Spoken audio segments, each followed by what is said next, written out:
জয় যিশু। সকলকে ইম্মানুয়েল প্রভুকেও ধন্যবাদ দেই যে পিতা ঈশ্বর তিনি আমাকে আবার এখানে উপস্থিত করেছেন। প্রভুর গৌরব করি, তার প্রশংসা করি এবং ধন্যবাদ দিই এভরিডে প্রেয়ার গ্রুপে যারা কাজ করে যাচ্ছেন, বিশেষ করে রেবারের মানিক দা। আর তার মধ্য দিয়ে আমি আজকে এই সুযোগ পেয়েছি, সেজন্য সেই ভাইকেও আমার পক্ষ থেকে আমি কৃতজ্ঞতা ধন্যবাদ জানাই। ধন্যবাদ দেই যে আজকে জিহোবা নিশি রিফ্রেশমেন্ট মহিলা উইমেন্স ফেলোশিপে ছিলাম আমি এবং লাইলাদি দুইজনেই। আমি ছিলাম আহ পরিচালনায়, লাইলাদি প্রভুর বাক্য বিভাজন করেছেন। আর এখানে অল্টারনেট, আমি প্রভুর বাক্য নিয়ে আসছি আর লাইলাদি তিনি পরিচালনা করছেন। অদ্ভুত মিল প্রভু তিনি করে দিয়েছেন, প্রভুর ইচ্ছা। আমার আর পরিচয় দেওয়ার কি আছে, আমি এই পরিবারেরই একজন সদস্য এবং সর্বোপরি আমি পিতা ঈশ্বরের একজন সার্ভেন্ট বা চাকর বলতে পারি, বা প্রভুর দাসী। প্রভুর পক্ষে কাজ করে যাচ্ছি, প্রাণপণ করে যাচ্ছি এবং আমার লক্ষ্যের অভিমুখে আমি পৌঁছাতে চেষ্টা করছি। জানি না প্রভুর ইচ্ছা যেন আমাকে সেই লক্ষ্যের অভিমুখে পৌঁছাতে সাহায্য করেন। এই আমার পরিচয়। তো আসুন এই সময় কথা না বাড়িয়ে আমরা প্রভুর বাক্যের কাছে যাই। আমরা যাকব 5 অধ্যায় 13 থেকে 18 পদ পর্যন্ত পাঠ করি। যাকব 5 অধ্যায় 13 থেকে 18 পদ। তো তোমাদের মধ্যে কেহ কি দুঃখ ভোগ করিতেছে, সে প্রার্থনা করুক। কেহ কি প্রফুল্ল আছে, সে গান করুক। তোমাদের মধ্যে কেহ কি রোগগ্রস্ত, সে মণ্ডলীর প্রাচীন বর্গকে আহ্বান করুক এবং তাহারা প্রভুর নামে তাহাকে তাহার উপরে প্রার্থনা করুন। তাহাতে বিশ্বাসের প্রার্থনা সেই পীড়িত ব্যক্তিকে সুস্থ করিবে এবং প্রভু তাহাকে উঠাইবেন। আর সে যদি পাপ করিয়া থাকে, তবে তাহার মোচন হইবে। অতএব তোমরা একজন অন্যজনের কাছে আপন আপন পাপ স্বীকার করো ও একজন অন্যজনের নিমিত্ত প্রার্থনা করো, যেন সুস্থ হইতে পারো। ধার্মিকের বিনতি কার্য সাধনে মহাশক্তিযুক্ত। এলিও আমাদের ন্যায় সুখ দুঃখভোগী মনুষ্য ছিলেন, আর তিনি দৃঢ়তার সহিত প্রার্থনা করিলেন যেন বৃষ্টি না হয়, এবং 3 বৎসর 6 মাস ভূমিতে বৃষ্টি হইল না। পরে তিনি আবার প্রার্থনা করিলেন, আর আকাশ জল প্রদান করিল এবং ভূমি নিজ ফল উৎপন্ন করিল। ইহাই প্রভুর বাক্য। প্রভুর বাক্যের জয় হোক। আমেন। আজকে আমি এই কথা বলছিলাম লাইলাদিকে যে তার সাথে আমার একটা মিল আছে আজকে বাক্যের। আর তিনিও এলিয়র বিষয়ে প্রচার করছিলেন, আজকে কথা বলছিলেন এলিয়র কথা। প্রথম রাজাবলীতে 19 অধ্যায়। আর আমি চিন্তা করছিলাম যে আমারও আজকে সেই এলিয়ের কথা এখানে আছে। আমি জানি না আজকে এই অংশটা কেন আমি বেছে নিয়েছি, আমি বুঝতে পারছি না। কারণ আমি গতকালকে থেকে আমি বেশ স্টাডি করেছি এবং অনেক বিষয় আমার কাছে আসছে, কিন্তু যে বারবার প্রভু যেন বলছে যেন এই বিষয় নিয়ে আমি কথা বলি। আমি প্রভুকে ধন্যবাদ দেই যে প্রভু আমাকে আজকে এই বাক্য দিয়েছেন। বাক্যের জন্য আর প্রার্থনা করা দরকার নাই, কারণ স্নেহের সন্তান মালা তিনি আমার জন্য প্রার্থনা করেছেন, আমি বিশ্বাস করি। তো আসুন এই সময় আমরা বাক্যের গভীরে পৌঁছাই। গত সপ্তাহে রেভারেন্ট শ্রদ্ধেয় মোহন ডেভিড এম নাথ দাদা তিনি প্রচার করছিলেন এলিয়ের বিষয়ে, এবং তিনি চমৎকার ভাবে বলেছিলেন যে এলিও তিনি 16টি আশ্চর্য কাজ করেছেন। তো এই বিষয়টা আমার মাথার মধ্যে সবসময় ঘুরপাক খাচ্ছে, আর আমিও আমার স্বামীর সাথে কালকেও এই কথা শেয়ার করছি যে দেখো, এলিও বাইবেলে লেখা আছে তিনি সুখ দুঃখভোগী মনুষ্য ছিলেন, তিনি যদি 16টি আশ্চর্য কাজ করতে পারেন, তাহলে আমাদের অবস্থান কোথায়, আমরা কোথায় আছি? এই কথা কালকে আমরা দুইজনে শেয়ার করছিলাম। আমরা যে করছি না তা না, আমরাও করছি, কিন্তু কতটুকু করছি সেটা আমরা নিজেরা জানি। যাই হোক, প্রভু ঈশ্বর তিনিও জানেন। আমি ধন্যবাদ দেই যে একটি বিষয় আমার কাছে বারবার আসছে, আর সেই জন্য আমি এখানে এসেছি আজকে এই বাক্য নিয়ে। আমরা ডক্টর উইলিয়াম কেরিকে সবাই জানি, হয়তো ওনাকে আমরা দেখি নাই, ওনার গান করি আমরা, এবং যে বাইবেলটি আমরা পড়ি সেই বাইবেলটির অনুবাদক তিনি। আর এই ডক্টর উইলিয়াম কেরি, তিনি ভারতে যখন আসেন, তিনি ভারতে আসার আগে তিনি মুচির কাজ করতেন। আমরা জানি মুচিরা কি কাজ করে, জুতা সেলাইয়ের কাজ করে। আর তিনি যার সাথে কাজ করতেন, তিনি তার ব্যবসার ক্ষতির কথা চিন্তা করে কেরিকে খুব ধমক দিলেন একদিন। ধমক দিলেন এবং তিনি বললেন, সেই ব্যবসায়ী, তিনি বললেন যে তুমি অনেক সময় প্রার্থনার জন্য কাটাও, তোমাকে এটা বর্জন করতে হবে, এত সময় প্রার্থনার জন্য কাটানো যাবে না। আর ডক্টর উইলিয়াম কেরি তিনি উত্তর দিলেন যে পৃথিবীতে টাকা পয়সা রোজগারের চেয়ে ধন্যবাদ এবং প্রার্থনার গুরুত্ব অনেক বেশি। প্রার্থনা হলো আমার জীবনের আসল ব্যবসা বা মূল ব্যবসা। ডক্টর উইলিয়াম কেরি তিনি বলেছেন, প্রার্থনা হলো আমার জীবনের মূল ব্যবসা বা আসল ব্যবসা। আজকে যে অংশ আমি বেছে নিয়েছি, আর সেখানে 13 পদে লেখা আছে, তোমাদের মধ্যে কেহ কি দুঃখ ভোগ করিতেছে, সে প্রার্থনা করুক। কেহ কি প্রফুল্ল আছে, সে গান করুক। তোমাদের মধ্যে কেহ কি রোগগ্রস্ত, সে মণ্ডলীর প্রাচীন বর্গকে আহ্বান করুক, এবং তাহারা প্রভুর নামে তাহাকে তৈলাভিষিক্ত করিয়া তাহার উপরে প্রার্থনা করুন।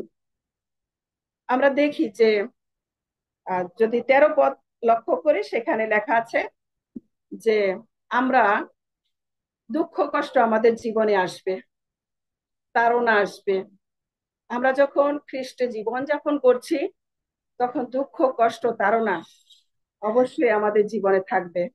কারণ যেখানে ঈশ্বরের কাজ চলে, সেখানে শয়তান সেও চেষ্টা করে যেন সেই কাজ ব্যাহত হয় বা ঈশ্বরের কাজ ব্যাহত হয়। সেই জন্য আমাদের জীবনে দুঃখ কষ্ট দুর্দশা এগুলো আমাদের জীবনে থাকবে। এবং বর্তমানে আমরা কিন্তু সেরকম সময় পার করছি। বাংলাদেশের যে পরিস্থিতি, এখন বলা যায় যে আসলেই আমরা কেউ ভালো নেই, মানসিক ভাবে হোক আর যেভাবে হোক আমরা ভালো নেই।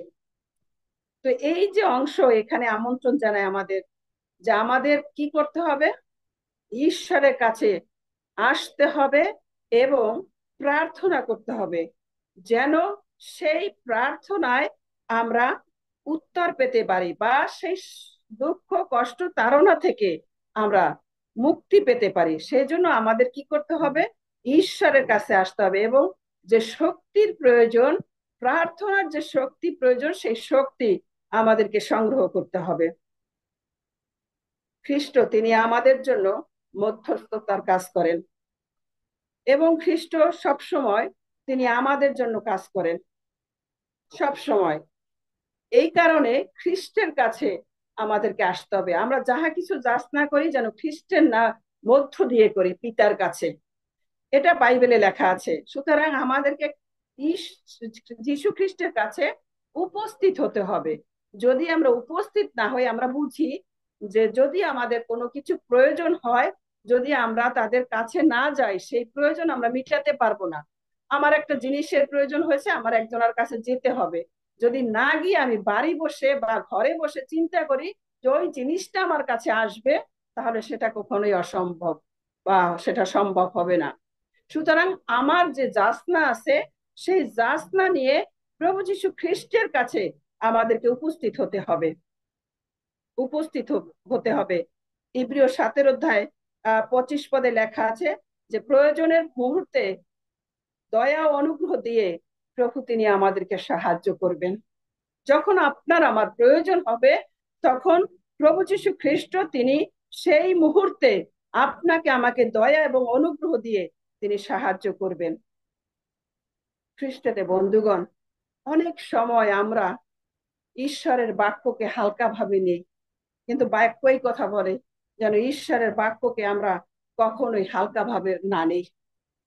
প্রথম পিতর 5-7 লেখা আছে, তোমার সমস্ত ভাবনার ভার তাহার উপর ফেলে দাও, তিনি তোমার জন্য চিন্তা করেন। তাহলে কেন আজকে আপনি আমি কেন চিন্তিত হই? কেন চিন্তিত হই? তারপরেও রক্ত মাংসের মানুষ, আমাদের চিন্তা আসে, কিন্তু আমরা যেন আমাদের সমস্ত ভাবনা, আমাদের সমস্ত কষ্ট, আমাদের দুঃখ, দুর্দশা, তাড়না যা কিছুই আছে সবকিছু আমরা প্রভুর কাছে তুলে দেই। আজকে লায়লা দিদি, তিনি তার জীবনের সাক্ষ্য বহন করছিলেন, এবং আমিও সেরকম ছোট্ট একটু কথা আমি বলতে চাই যে প্রার্থনার শক্তি কি, আমার জীবনে কিভাবে শক্তি সঞ্চয় হয়েছে, আমি সেটু একটু সামান্য একটু বলতে চাই। আর সেটি হলো, যখন আমার সেই স্পাইনালের অপারেশন হয়, তখন অ্যাপোলো হাসপাতাল ছিল, এখন এভার কেয়ার। আর সেখানে যে আমি প্রথমে ইন্ডিয়াতে ভেলোরে গিয়েছিলাম, আর সেখানকার এই ডাক্তার, নিউরোলজিস্ট ডক্টর ম্যাথিউ চন্ডি, উনি আমাকে বললেন যে আমি বাংলাদেশে কাজ করি, ওখানে আমি অ্যাপোলোতে আপনাকে অপারেশন করব। কিন্তু আমি জানি না এটা কতটুকু সাকসেসফুল হবে, আর কোনো ডাক্তারই আমাকে বলে নাই যে আমার অপারেশন সাকসেসফুল হবে বা আমি ভালোভাবে সুস্থভাবে জীবনযাপন করতে পারবো। আর যখন আমার সেই অপারেশন হয়, আমি আজও আমার শরীর শিহরিয়ে ওঠে। 4.5 ঘন্টা ধরে আমার অপারেশন হয়েছিল, এবং আমি যে মন্ডলীতে ছিলাম, সেই মন্ডলীতে কমপক্ষে 150 সদস্য, তারা বলছে যে যখন আপনাকে ওটিতে ঢুকাবে যেন আমাদের একটু বলা হয় ফোন দিয়ে, আমরা সেই থেকে যত সময় অবধি অপারেশন চলবে আমরা উপবাস সহকারে প্রার্থনা করব। আমি আশ্চর্য হয়ে গেছি। তারা 5.5 ঘন্টা ধরে আমার জন্য অপারেশন করছে। যখন ডাক্তার বের হয়ে বলছেন অপারেশন সাকসেসফুল, তখন আমার স্বামী আবার ফোন দিয়ে তাদেরকে জানালেন যে এখন তোমরা উপবাস ভাঙো, এখন প্রার্থনা শেষ করো, কারণ অপারেশন সাকসেসফুল হয়েছে। এবং আমার একজন শ্রদ্ধাভাজন রেভারেন্ড সুশান্ত বৈরাগী, তিনি আমাকে বোন ডাকছেন, কারণ তার ছোট বোনের নামও মিতালি, সেই জন্য তিনি আমাকে বোনের মতো দেখেন। এবং এই দাদা, তিনিও বলছেন যে আমাকে শুধু একটু জানিও যে কখন তোমাকে ঢুকাবে এবং কখন বের করবে, আমি সেই পর্যন্ত তোমার জন্য প্রার্থনা করবো। এবং অনেক অনেক অনেক লোক, আমার আত্মীয় স্বজন, বন্ধু বান্ধব, আমার অফিস, সকলে উপবাস সহকারে প্রার্থনা করেছে। ফলশ্রুতিতে আজকে আমি সুস্থ। আজকে আমি সুস্থ। প্রভুর গৌরব করি, তার প্রশংসা করি। প্রভু তার ভক্তদের মধ্য দিয়ে এখনো প্রার্থনার উত্তর দিচ্ছেন, এবং আপনার আমার প্রার্থনার উত্তর দিচ্ছেন। তারপরেও অনেক সময় আমরা প্রার্থনার উত্তর পাই না। দেখেন 15 লেখা আছে, বিশ্বাসে বিশ্বাসের প্রার্থনা সেই পীড়িত ব্যক্তিকে সুস্থ করিবে। এখানে লক্ষ্য করি যে যাকব, তিনি হয়তো জাগতিক যে বা শারীরিক যে রোগ ব্যাধি বা দৈহিক যে রোগ ব্যাধি আছে, তার কথা তিনি উল্লেখ করেছেন। আর এই সময় রোগ ব্যাধি যখন হয়, তখন এখানে উল্লেখ আছে যেন মন্ডলীর প্রাচীনদেরকে বা পালকদেরকে, বা কি বলা যায়, যারা অভিষিক্ত ব্যক্তি, তাদেরকে ডাকা হয় যেন তারা প্রার্থনা করে। শুধু প্রার্থনা তার নয়, তাদের উপর তৈলাভিষিক্ত করিয়া যেন প্রার্থনা করেন। বাইবেলে সেই কথা বলে যে তাহাতে বিশ্বাসের প্রার্থনা সেই পীড়িত ব্যক্তিকে সুস্থ করিবে। আমেন।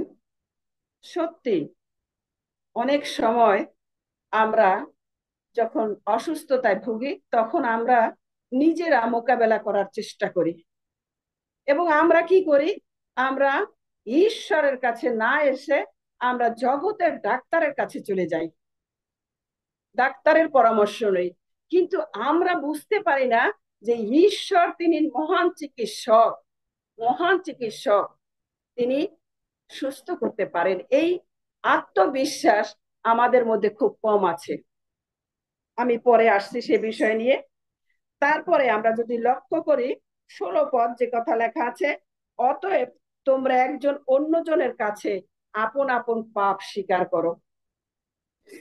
হয়তো আমরা আমার পাপের কথা আমি কাউকে বলতে চাই না, ভাবি হয়তো বলতে গেলে আমি ছোট হয়ে যাব। কিন্তু বাক্য এই কথা বলে যে আমাদের উচিত যখন আমরা প্রার্থনায় যাব তার আগে আমাদের একজন আরেকজনের কাছে আমাদের কি করতে হবে? পাপ স্বীকার করতে হবে।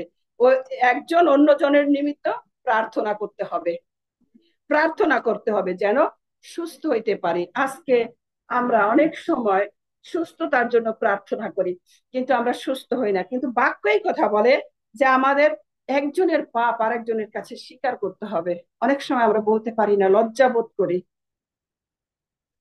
বলতে পারি না।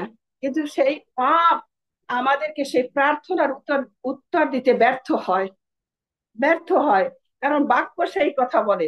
দেখেন বাক্যে কি লেখা আছে, যেসাই 59 অধ্যায় 1-2 পদে লেখা আছে, দেখো সদাপ্রভুর হস্ত এমন খাটো নয় যে তিনি পরিত্রাণ করিতে পারেন না, তাহার কর্ণ এমন ভারী নয় যে তিনি শুনিতে পান না।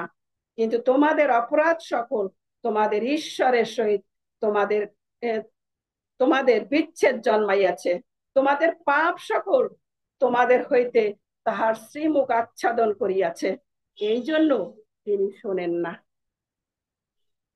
এই এই কথা কেন বললাম? যে আমরা, কেউ কিছু মনে করবেন না, আমরা প্রতিনিয়ত প্রার্থনা করে আসছি এভরিডে প্রেয়ার গ্রুপে। আমরা দেখি একই বিষয় নিয়ে আমরা অবিরত ভাবে প্রার্থনা করে আসছি। কিন্তু বাক্যই কথা বলছে যে সদাপ্রভুর হাত খাটো নয় যে তিনি উদ্ধার করতে পারেন না, তার কান ভারী নয় যে তিনি শুনতে পান না। কিন্তু কি হয়েছে? আমাদের অপরাধ সকল ঈশ্বরের সাথে আমাদের বিচ্ছেদ জন্মাইয়াছে, এই জন্য তিনি আমাদের প্রার্থনা আমাদের কথা তিনি শুনেন না, এই জন্য তিনি আমাদের প্রার্থনা শুনতে পান না। যে কারণে একই বিষয় নিয়ে আমরা অবিরত ভাবে প্রার্থনা করে আসছি। কালকে মানিকদা বলছিলেন, আমার ভাল লাগছিল, যে এভরিডে প্রেয়ার গ্রুপের কাছে আমি যখন প্রার্থনা চাই আমি বিফলে যাই না, আমি প্রার্থনার উত্তর পাই। এরকম আমরা কতজন আছি আমরা বলতে পারি যে আমরা প্রার্থনার উত্তর পাই? আমি ব্যক্তিগতভাবে বলতে পারি, আমি যা চাই প্রভুর কাছে তাই পাই, এ পর্যন্ত পেয়ে আসছি প্রভুর দয়া, প্রভুর অনুগ্রহ। খ্রিস্টতে বন্ধুগণ, বলা হয়েছে আমরা একজন আরেকজনের জন্য প্রার্থনা করব যেন সুস্থ হতে পারি। 17 পদে লেখা আছে, 16 পদে শেষাংশে লেখা আছে, ধার্মিকের বিনতি কার্য সাধনে মহাশক্তিযুক্ত। ধার্মিকের বিনতি কার্য সাধনে মহাশক্তিযুক্ত। খ্রিস্টতে বন্ধুগণ, যখন একজন ধার্মিক প্রার্থনা করে তার জন্য যে আশীর্বাদ গুলো আমাদের জীবনে আসে, তার প্রথমটি হলো তাকে ঈশ্বরের নিকটবর্তী করে, ইব্রিয় 7-25 পদ। দ্বিতীয়, আত্মাপূর্ণ জীবনের সুযোগ খুলে দেয়, লুক 11-13 পদ। পরিচর্যার জন্য শক্তি যোগায়, প্রেরিত 1-18 পদ। শয়তানকে জয় করতে সাহায্য করে, দানিয়েল 10-12-13 পদ। ঈশ্বরের নিকটবর্তী হতে ও তার সহভাগিতায় আসতে সাহায্য করে, মথি 6-9 পদ। খ্রিস্টের উপস্থিতি আরো বাস্তব করে তোলে, প্রকাশিত বাক্য 3-20 পদ। একজন ধার্মিকের প্রার্থনার আশীর্বাদ হলো এগুলো। একজন ধার্মিক যদি প্রার্থনা করে তাহলে তার জীবনে এই আশীর্বাদ গুলো, 6টি আশীর্বাদ নেমে আসবে। ঈশ্বর তিনি সেই আশীর্বাদ করবেন। আজকে আমরা দেখি যে 17 পদে লেখা আছে, এলিও আমাদের ন্যায় সুখ দুঃখ ভুগে মানুষ ছিলেন, আর তিনি দৃঢ়তার সহিত প্রার্থনা করিলেন যেন বৃষ্টি না হয়। সেদিন শ্রদ্ধেয় দাদা না, ডেভিড নাথ দাদা তিনি এই প্রচারক করেছিলেন যে তিনি প্রার্থনা করেছিলেন, তিনি দৃঢ়তার সাথে প্রার্থনা করেছিলেন যেন বৃষ্টি না হয় সেই দেশে। আর 3 বছর 6 মাস সেখানে কোনো বৃষ্টি ছিল না। আবার তিনি প্রার্থনা করলেন এবং সেখানে আবার আকাশ জল প্রদান করলো। আজকে আমরা দেখি যে এলিও আপনার আমার মতো একজন মানুষ ছিলেন, তিনি মানুষ হয়ে এত বড় আশ্চর্য কাজ করেছেন। তাহলে আপনি আমি কেন আমরা আশ্চর্য কাজ করতে পারছি না? কেন করতে পারছি না? কারণ আমরা আমাদের ঈশ্বর সদাপ্রভুকে সঠিকভাবে ডাকতে পারছি না। আমরা জানি ঈশ্বরের একটা টেলিফোন নাম্বার আছে, জিরোমিও 33 অধ্যায় 3 পদ 333। কতবার আমরা এই কথা স্মরণ করি, কতবার কতবার ঈশ্বরকে নক দেয়, কতবার নক দেয়। সেখানে কত সুন্দর কথা লেখা আছে, সদাপ্রভু এই কথা কহেন, তুমি আমাকে আহ্বান করো আর আমি তোমাকে উত্তর দিব এবং এমন মহৎ ও দুরূহ বিষয় তোমাকে জানাইব যাহা তুমি জানো না, যাহা তুমি জানো না। এই 3 নাম্বারে আমাদেরকে নক করতে হবে। 3 নাম্বারে, অর্থাৎ ঈশ্বরের টেলিফোন নাম্বার। এই 3 নাম্বারে আমাদের নক করতে হবে। আমরা প্রতিদিন ফোন করি আমাদের আত্মীয় স্বজন প্রিয়জনের কাছে, আমরা আমাদের সংবাদ আদান প্রদান করি, কুশল বিনিময় করি, অথচ ঈশ্বরকে আমাদের নক দিতে সময় হয় না। বাইবেলে অনেক ভাববাদীগণ রয়েছেন যারা প্রার্থনায় জীবন কাটাতেন। দানিয়েলের কথা জানি, শদ্রক মেশক অবেদনগো, তাদের কথা জানি যারা প্রার্থনায় সময় কাটাতেন। খ্রিস্টেতে বন্ধুগণ, আপনাকে আমাকে একজন প্রার্থনাশীল মানুষ হতে হবে।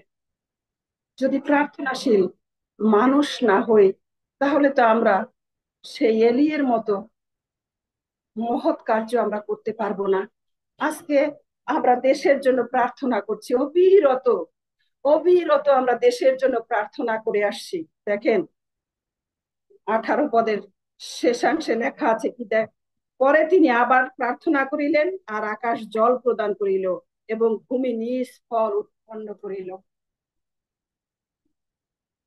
আমরা যদি লক্ষ্য করি প্রাথমিক মণ্ডলীর কথা, সেখানে তারা এক সহভাগিতায় তারা প্রার্থনায় নিবিষ্ট হতেন, রুটি ভাঙায় সহভাগিতায় প্রার্থনায় তারা এক জায়গায় মিলিত হতেন এবং তারা বিশ্বাসে প্রার্থনা করতেন।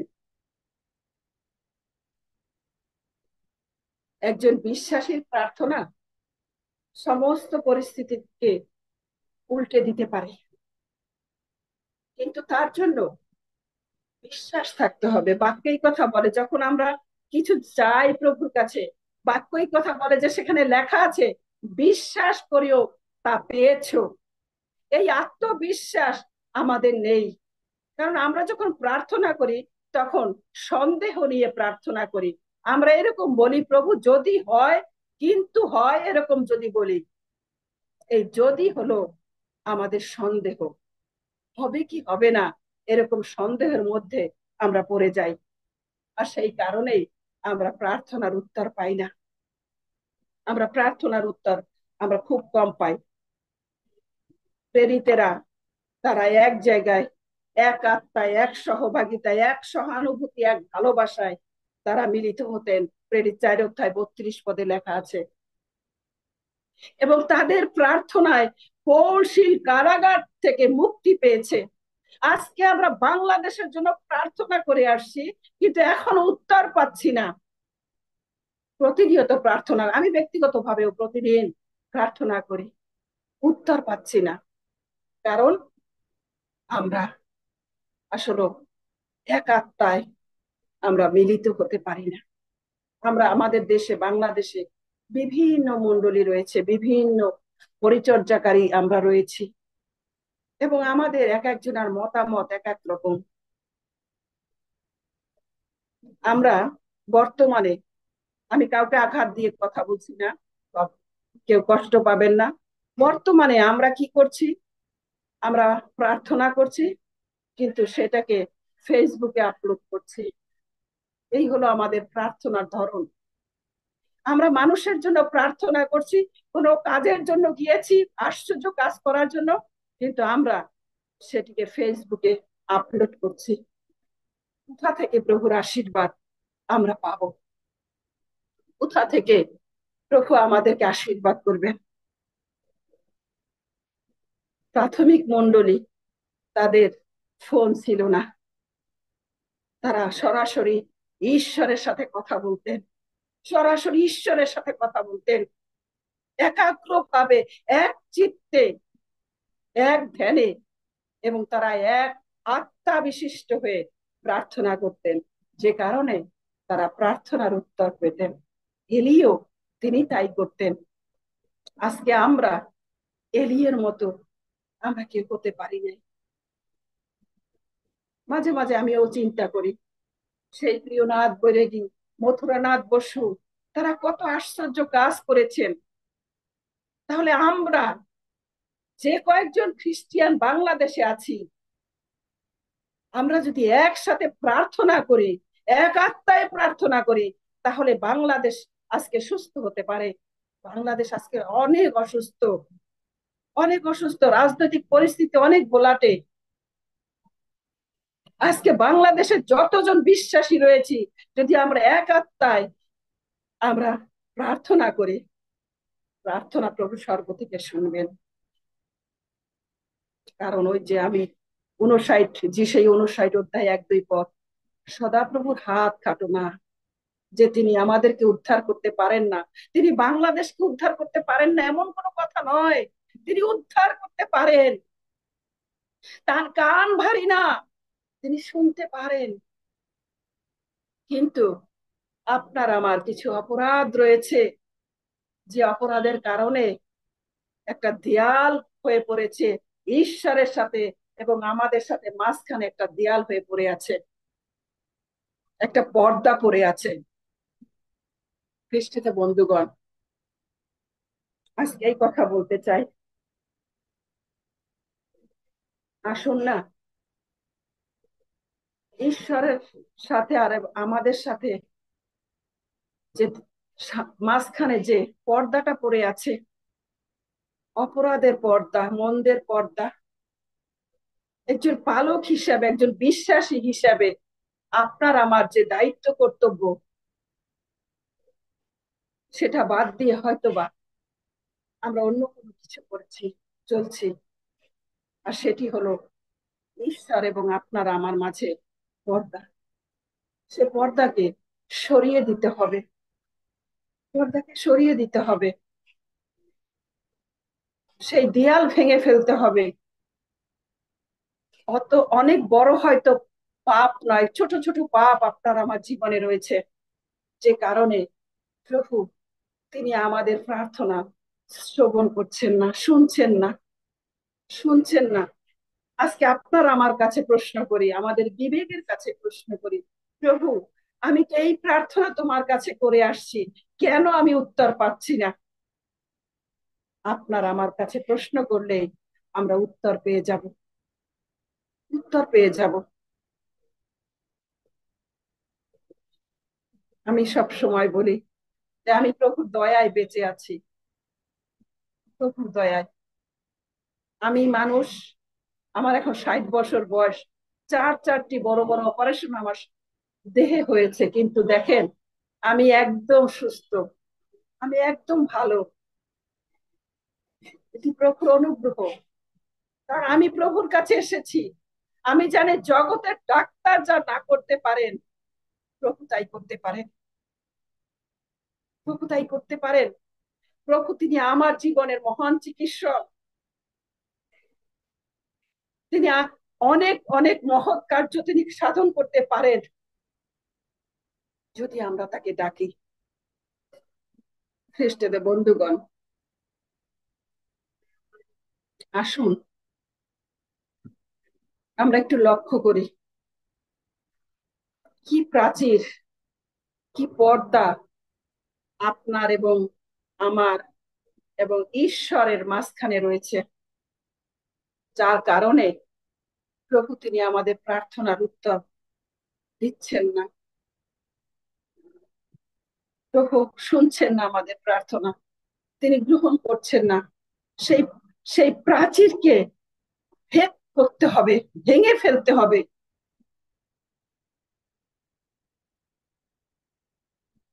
আমরা যা কিছু করি মানুষের জন্য নয়, কিন্তু ঈশ্বরের জন্য করি।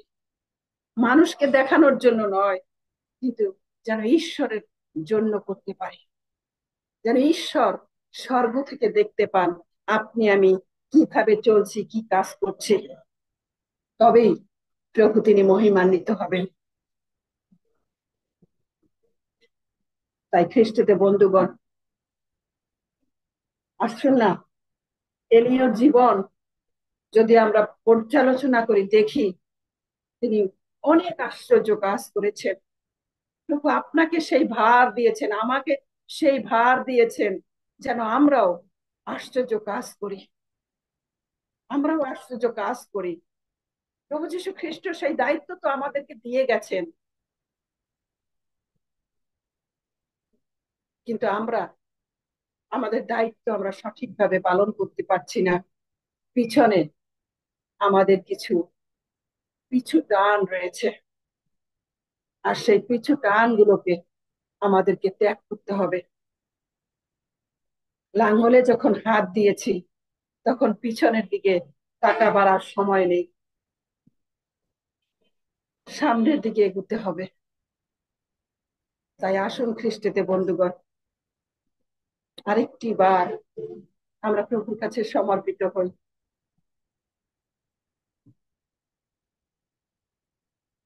যে পর্দা আমার সাথে, ঈশ্বরের সাথে বাধা স্বরূপ হয়ে দাঁড়িয়েছে, সেই পর্দাকে ভেঙে ফেলি, সেই পর্দাকে ছিঁড়ে ফেলি, সেই পর্দাকে ছিঁড়ে ফেলি, প্রভুর কাছে আসি। তাহলে আপনি আমি আমরাও এলিয়ের মতো, প্রিয়নাথ বৈরাগীর মতো, মথুরানাথ বসুর মতো, পিতরের মতো আমরাও আশ্চর্য কাজ করতে পারবো, আমরাও আশ্চর্য কাজ করতে পারবো। আসুন আমরা নিজেরা নিজেদের কাছে প্রশ্ন করি, কোন বিষয়গুলো প্রভুর মুখ আচ্ছাদন করেছে, প্রভুর শ্রীমুখ আচ্ছাদন করেছে, সেই বিষয়গুলোকে আমরা পরিত্যাগ করি।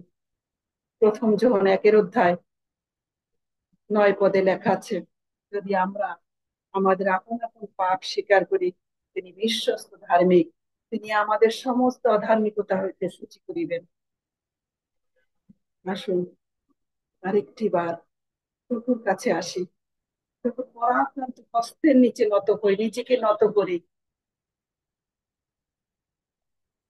যেন যে শক্তির প্রয়োজন, যে প্রার্থনার শক্তির প্রয়োজন, সেই শক্তি যেন আমরা লাভ করতে পারি। আপনার আমার জীবনে, জীবনের প্রার্থনা যেন একটি শক্তিশালী প্রার্থনা হয়। আপনার আমার জীবনে সেই প্রার্থনা যেন শক্তিশালী প্রার্থনা। ঈশ্বর এই বাক্যের মধ্য দিয়ে আমাদের সকলকে আশীর্বাদ করুন। আমেন।